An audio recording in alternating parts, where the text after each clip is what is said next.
Yangon United resmi tantang PSM Makassar di playoff AFC Cup 2023.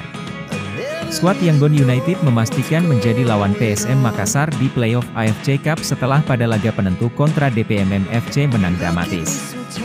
Skuad PSM Makassar akan menjalani laga kualifikasi AFC Cup 2023-2024 yang rencananya berlangsung pada 23 Agustus 2023.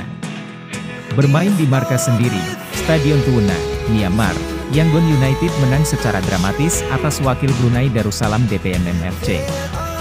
Laga berlangsung sengit, sebab Yangon United sempat tertinggal terlebih dahulu. Awalnya pertandingan babak pertama antara Yangon United versus DPMM FC berakhir imbang tanpa gol. Memasuki babak kedua, DPMM FC unggul terlebih dahulu pada menit 78 lewat gol Farshad Nur. Namun Yangon United tak butuh waktu lama untuk menyamakan kedudukan.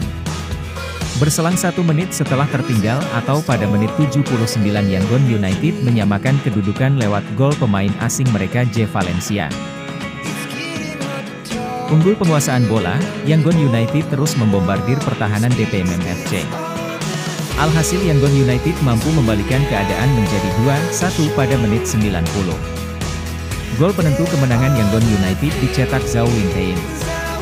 Dengan kemenangan ini Yangon United akan menantang PSM Makassar untuk memperebutkan 1 tiket ke babak penyisihan grup AFC Cup 2023-2024.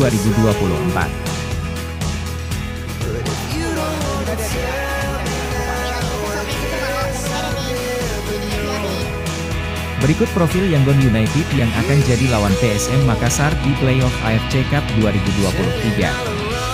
Dalam 2 musim terakhir Yangon United selalu bertengger di papan atas. Musim lalu atau di musim 2022, Yangon United finish di posisi 2 klasemen Liga Myanmar dengan hanya mengalami 3 kekalahan. Kemudian musim ini, Yangon United juga berada di posisi kedua tapi masih bersaing untuk memperebutkan gelar juara Liga Myanmar lantaran kompetisi masih berlangsung. Tercatat di Liga Myanmar 2023, dari 14 laga yang sudah dijalani Yangon United hanya menelan 2 kekalahan. Kekuatan utama Yangon United terletak pada deretan pemain timnas Myanmar yang mereka miliki. Ada 6 pemain timnas Myanmar yang saat ini berseragam Yangon United. Selain itu Yangon United juga memiliki 2 penyerang asing dengan harga masing-masing di atas 4 miliar rupiah. Tentunya ini menjadi ancaman tersendiri bagi PSM Makassar.